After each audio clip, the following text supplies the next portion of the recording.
Hi everyone. अब हम लोग बात करने वाले हैं कि एंगुलर में पेरेंट कंपोनेंट में से चाइल्ड कंपोनेंट में डेटा को कैसे पास कर सकते हैं। एक पेरेंट कंपोनेंट रहेगा, उसके अंदर एक और कंपोनेंट को यूज करेंगे जो चाइल्ड कंपोनेंट कहलाएगा, और पेरेंट में से चाइल्ड कंपोनेंट में कुछ डेटा को पास करेंगे। चाइल्ड कंपोनेंट में वो डेटा यूज होगा, उसको डिस्प्ले वगैरह करवा के देखेंगे, उस पर स्टाइल वगैरह को अप्लाई करेंगे। बट एक क्वेश्चन आपके पास आएगा कि चाइल्ड कंपोनेंट की जरूरत क्या है, ये सारा काम तो पेरेंट कंपोनेंट में ही कर लेंगे ना। डोंट वेरी, इसके बारे में आपको सबसे पहले बताऊंगा। देन हम लोग एक चाइल्ड कंपोनेंट बनाएंगे, पेरेंट कंपोनेंट में से चाइल्ड कंपोनेंट में डाटा को ट्रांसफर करेंगे। देन हम लोग ये भी देखेंगे कि चाइल्ड कंपोनेंट को एक लूप के अंदर कैसे यूज कर सकते हैं, और उस लूप में हम लोग डाटा भी पास करेंगे पेरेंट से चाइल्ड के अंदर। देन हम लोग ये देखेंगे कि बटन क्लिक के साथ में चाइल्ड कंपोनेंट को कैसे यूज कर सकते हैं। इंटरव्यू क्वेश्चन डिस्कस करने वाले हैं, कॉमन मिस्टेक्स हम लोग यहाँ पे देखेंगे। नोट्स, कोड, प्लेलिस्ट का लिंक आपको डिस्क्रिप्शन बॉक्स में मिल जाएगा। देखो, ये चीज तो हमें पता है कि हम लोग जो भी एंगुलर में काम करते हैं सारा का सारा काम कंपोनेंट्स के अंदर ही होता है। जो हमारे पास रूट वाला कंपोनेंट होता है, app.html, app.ts, इसको भी हम लोग कंपोनेंट ही बोलते हैं, रूट कंपोनेंट कहते हैं बेसिकली इसको, राइट। सो एक कंपोनेंट के अंदर सारे की एक कंपोनेंट के अंदर पूरे का पूरा प्रोजेक्ट कभी भी नहीं बनाया जा सकता। बहुत सारे पेजेस होंगे, बहुत सारे एरिया होंगे, जैसे हेडर होता है, फूटर होता है, सर्च बॉक्स होता है, मिडल एरिया होता है, बहुत सारी चीजें होती हैं। तो हर एक फंक्शनैलिटी के लिए हम लोग एक अलग से कंपोनेंट बनाते हैं, और इसके दो रीजन होते हैं। पहली चीज, सारा का सारा काम एक कंपोनेंट में नहीं करा जा सकता, नहीं तो 2-3 लाख लाइन का कोड एक ही फाइल के अंदर हो जाएगा। सेकंड चीज, एक कंपोनेंट को आप लोग रीयूज भी कर सकते हो। मान लो आपने एक सर्च वाला कंपोनेंट बनाया और उसको मल्टीपल पेजेस पे आप यूज करना चाहते हो, या फिर मल्टीपल जगह पे यूज करना चाहते हो, तो आप उसको सेम कोड को बार बार यूज कर सकते हो। जैसे हम लोग एक फंक्शन को बना के उसको बार बार यूज कर सकते हैं, राइट। तो ये चीज आपको समझ में आ गया कि हमें कंपोनेंट्स क्यों चाहिए।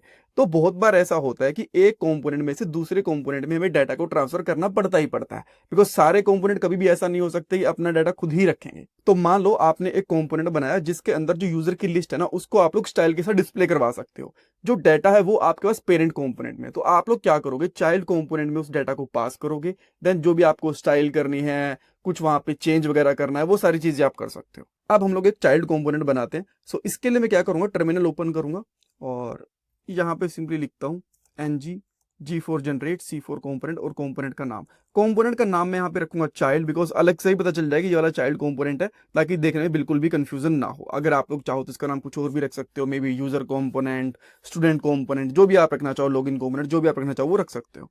सो मैं यहाँ पे एंटर करूंगा, एक हमारा कंपोनेंट बन गया। इसके अंदर 4 फाइल्स होती हैं, ये हमें पहले से ही पता है। एक CSS की, एक HTML की, एक टेस्टिंग वाली फाइल, एक TS वाली, जहाँ पे हम लोग लॉजिक वगैरह लिखते हैं, ठीक है।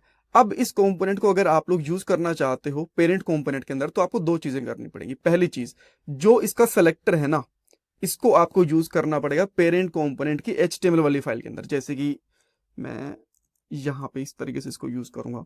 सेकंड चीज, जो ये कंपोनेंट है इसको इंपोर्ट भी करना पड़ेगा आपको TS वाली फाइल के अंदर। तो मैं यहाँ पे जस्ट टाइप करना शुरू करूंगा चाइल्ड कंपोनेंट, और ये अपने आप ऊपर से इंपोर्ट हो जाएगा। सजेशन, ऑटो सजेशन मिल जाता है। देन मैं यहाँ पे आके एक बार ब्राउजर पे दिखा भी देता हूँ, चाइल्ड वर्क्स। तो ये कंपोनेंट प्रॉपरली काम कर रहा है, इसके अंदर कोई भी दिक्कत नहीं है, ठीक है। तो ये तो हो गया इसको सिंपल से यूज करने का तरीका। बट मान लो जो हमारे पास पेरेंट कंपोनेंट है ना, इसके अंदर एक यूजर है। अब मुझे इसकी जरूरत नहीं है, इसको थोड़ा सा मैं नीचे कर देता हूँ, हटा ही देता हूँ, इसकी मैं जरूरत ही नहीं है। सो मैं यहाँ पे एक यूजर नेम से एक सिग्नल ले लेता हूँ, जिसका मैं यहाँ पे नाम रखता हूँ सिग्नल, और इसमें हम लोग डाल देते हैं बेसिकली कोई भी नेम, जैसे कि मैंने अभी के लिए डाल दिया अनिल सिद्धू। बाद में हम लोग इसको चेंज भी कर लेंगे, ठीक है। यहाँ पे मल्टीपल नेम्स भी आएंगे, डोंट वरी। अब इसको अगर आप लोग पेरेंट कंपोनेंट के ऊपर दिखाना चाहते हो तो बहुत ही सिंपल है, यानी कि जो मेन कंपोनेंट है वो तो बहुत ही सिंपल है। H1 टैग या फिर जो भी चीज लो, देन इसके अंदर उसका नाम रखो इंटरपोलेशन के अंदर, और सिग्नल है तो लास्ट में ऐसे ब्रेसेस लगा दो, एंड देन यहाँ पे चेक करो प्रॉपरली काम कर रहा है, बिल्कुल भी दिक्कत नहीं है। बट मैं चाहता हूँ कि चाइल्ड वाले कंपोनेंट के अंदर जाए, मैं इसको पास करना चाहता हूँ इस डेटा को। तो आपको क्या करना पड़ेगा, सिंपली यहाँ पे कोई भी प्रॉपर्टी लेनी पड़ेगी। जैसे मैं यहाँ पे प्रॉपर्टी का नाम ले लेता हूँ यूजर नेम, सेम नाम ही ले लिया, अलग नाम लेना चाहो तो वो भी लिख सकते हो, कोई दिक्कत नहीं है। और ये बेसिकली प्रॉपर्टी बाइंडिंग के जैसे यूज होगा, और इसके अंदर इक्वल टू करके यहाँ पे डाल दो यूजर नेम, ठीक है। जो भी आप लोगों ने यहाँ पे लिया हुआ है ये यहाँ पे डाल दो, ठीक है, यूजर नेम, और इस तरीके से इसकी ब्रेसेस भी आएंगी। अब ये डाटा चाइल्ड कंपोनेंट के अंदर पास तो हो गया, बट अभी भी दिखेगा नहीं आपको। जैसे कि अगर मैं यहाँ पे चाइल्ड वाली TS वाली फाइल के अंदर जाता हूँ, यहाँ पे जाता हूँ, तो कहीं भी यूज नहीं हो रखा, राइट। तो इस वजह से दिखेगा नहीं, और यहाँ पे आपको एक अलग से एरर आ गया कि भाई जो ये प्रॉपर्टी है ना, ये है नहीं, जो चाइल्ड वाला कंपोनेंट है इसके अंदर, ऐप चाइल्ड के अंदर ऐसे यूजर नेम नाम से कोई प्रॉपर्टी नहीं है, बाइंड वगैरह इसको प्रॉपरली करो, ठीक है। तो अब हमें क्या करना पड़ेगा, जो चाइल्ड वाली TS वाली फाइल होती है इसके अंदर एक @input डेकोरेटर होता है, उसका यूज करना पड़ेगा, ठीक है। इसको आप लोग ऊपर से इंपोर्ट भी करोगे, ऑटोमेटिकली इंपोर्ट हो जाता है, ऑटो सजेशन के अंदर, नहीं होता तो आप लोग इसको मैनुअली इंपोर्ट भी कर सकते हो। इसको ऐसे फंक्शनल ब्रेसेस भी लगानी होती है। एंड देन यहाँ पे जो भी आप लोगों ने प्रॉपर्टी पास करी है विच इज यूजर नेम, हम लोगों ने पास करी थी राइट, जो भी यहाँ से पास करी है सेम चीज आप यहाँ पे लोगे और इसका टाइप भी बताओगे। इसका मैं टाइप बताऊंगा स्ट्रिंग, इस तरीके से। तो देखो अभी भी ये कह रहा है कि माइट बी अनडिफाइंड हो सकती है, इस तरीके से कह रहा है। तो आप क्या कर सकते हो, या तो यहाँ पे आके क्वेश्चन मार्क लगा दो इस तरीके से, या फिर यहाँ पे आके अनडिफाइंड भी बता दो, बिकॉज हो सकता है ना कि इनिशियल टाइम में ये अनडिफाइंड हो, बाद में इसके अंदर स्ट्रिंग वैल्यू असाइन हो, तो ये भी चीजें आप कर सकते हो। देन अब इसके अंदर ये चीज आपकी जो यूजर नेम प्रॉपर्टी है आ चुकी है। अब इसको यूज करना है आपको child.html वाली फाइल के अंदर, और यहाँ पे इसको हटा के मैं h1 टैग लगा दूंगा और इसके अंदर इस तरीके से इसको यूज करूंगा, और लास्ट में आपको ब्रेसेस भी यूज करनी पड़ेगी। And now string has note code in signature, ये क्या हुआ? अच्छा हाँ, ये सही कह रहे हैं भाई, ये एक्चुअली हम लोगों ने जब यहाँ से पास करा था पेरेंट से तो सिग्नल था, ठीक है, बट चाइल्ड में आके तो एक नॉर्मल प्रॉपर्टी बन गई थी ना, तो आप लोग इसको नॉर्मल प्रॉपर्टी के जैसे यूज करोगे ऐसे। एंड नाउ अब आप यहाँ पे देख सकते हो अनिल सिद्धू, परफेक्ट, बिल्कुल भी दिक्कत नहीं है। अब मान लो आप यहाँ पे मल्टीपल चीजें यूज करते हो मल्टीपल टाइम, जैसे कि मैं इसको 3-4 बार यूज कर लेता हूँ, और यहाँ पे आप सिंपली कुछ नाम वगैरह यूज करते हो, जैसे कि मैं यहाँ पे लिख देता हूँ मे बी अनिल, लिख दिया मैंने यहाँ पे, ठीक है। तो आप देखोगे यहाँ पे सेकंड टाइम पे अनिल आ गया, देन थर्ड टाइम पे मैं यहाँ पे इसको और भी तरीके से दिखाऊंगा, बट एक बार के लिए समझ लो बस, सिद्धू आ गया, देन लास्ट में मैं यहाँ पे पीटर चाहूँ तो वो पीटर भी आ गया, ठीक है। तो एक कंपोनेंट अब आप यहाँ पे देख पा रहे हो कि मल्टीपल टाइम रीयूज हो पा रहे हैं, ठीक है, परफेक्ट। लेकिन अब मैं चाहता हूँ कि ऐसे मैं यूज ना करूँ इसको, मैं एक ही बार पास करूँ, बट जो डाटा है ना वो मेरा एक एरे से यहाँ पे दिखे, ठीक है। अब मान लो जो app.ts वाली फाइल है इसको इधर रख लेता हूँ, इसके अंदर एक सिंगल यूजर नहीं है, इसके अंदर है मल्टीपल यूजर्स। हाँ, जैसे कि यहाँ पे अनिल है, देन यहाँ पे है Peter, then Sam, then Bruce, ठीक है, इस तरीके से बहुत सारे यूजर्स हैं। तो अब इनको कैसे दिखाएंगे, इसके लिए आप लोग यहाँ पे लूपिंग भी यूज कर सकते हो। तो मैं यहाँ पे क्या करता हूँ, एक फॉर लूप लगाता हूँ, @4, देन यहाँ पे लूंगा यूजर। अच्छा, यहाँ पे ना नाम भी चेंज करता हूँ इसका यार, मैं यूजर नेम की जगह पे यूजर्स करता हूँ, बिकॉज मल्टीपल यूजर्स है, ठीक है। मैं यहाँ पे लिखूंगा यूजर ऑफ यूजर्स, देन हम लोग इसको ट्रैक करेंगे। ट्रैक के लिए आप लोग चाहो तो आईडी वगैरह भी यूज कर सकते हो, बट अभी हमारे पास जो यूजर है वो यूनिक है, अभी तक तो हमारे पास यूजर्स वो हैं यूनिक है, तो इसलिए मैं इसका यूज कर रहा हूँ यहाँ पे, ठीक है, यूजर। एंड देन इसके अंदर आप आके एक एल ले सकते हो, और एल के अंदर एल क्यों लेनी है, सिंपली जो ऊपर वाला कॉम्पोनेंट है इसको आप यूज कर सकते हो, सेम का सेम, इसको उठा के यहाँ पे पेस्ट कर दो, और यहाँ पे दिख रहा है ना आपको, यहाँ पे आपको लिखना बेसिकली यूजर। और एक चीज और, जो हमारे पास ये यूजर से ये सिग्नल है ना, तो इसको यहाँ पे ब्रेसेस के साथ में यूज करना पड़ेगा इस तरीके से, ठीक है। देन सिंगल यूजर आ गया, here you can see that Anil Peter Sam Bruce, ये सारे के सारे दिख रहे हैं।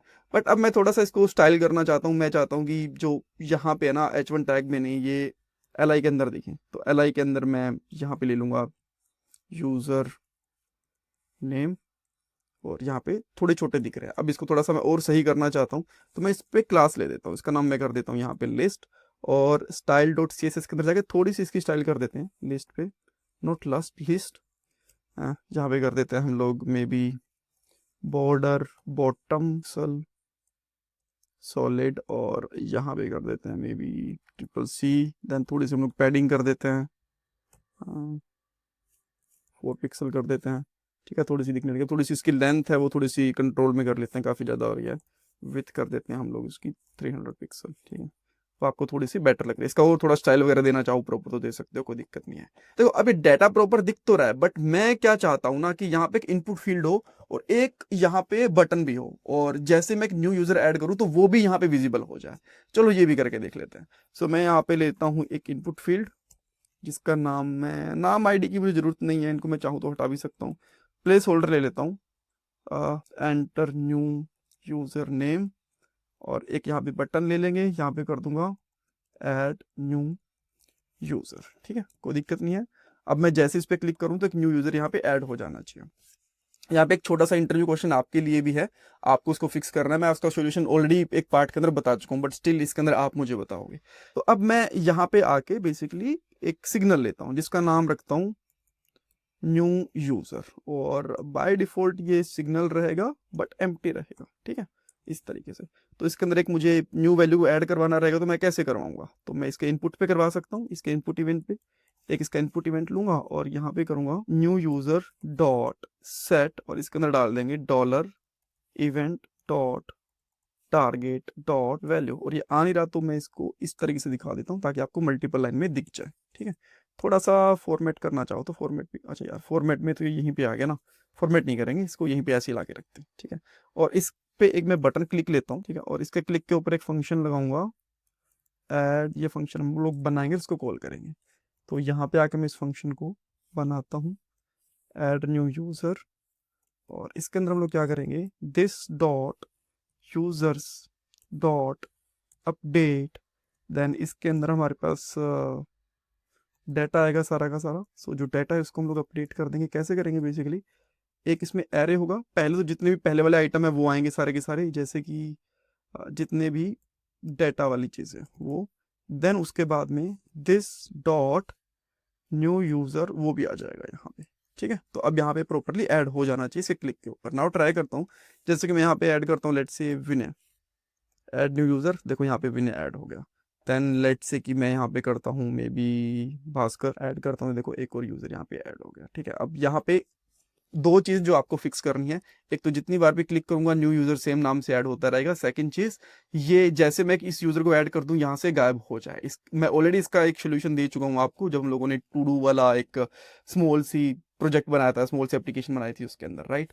So interview question, child component क्यों चाहिए, चाइल्ड कंपोनेंट में डेटा कैसे पास करेंगे, उसको लूप के अंदर कैसे यूज करेंगे, इवेंट के साथ उसको कैसे यूज कर सकते हैं, कॉमन मिस्टेक्स जब भी आप लोग चाइल्ड कंपोनेंट में डेटा को पास करोगे तो माइट भी आप लोग जब इसको यूज करते टाइम यहाँ पे इस तरीके से ब्रेसेस लगा लो कि सिग्नल है नहीं, चाइल्ड के अंदर आपको वो नहीं करना, ये बस आपको पेरेंट में करने की जरूरत है, और सिग्नल्स का यूज करना है, नॉर्मल प्रॉपर्टी का यूज नहीं करना पेरेंट कंपोनेंट के अंदर। Thank you so much for watching this part, thanks again.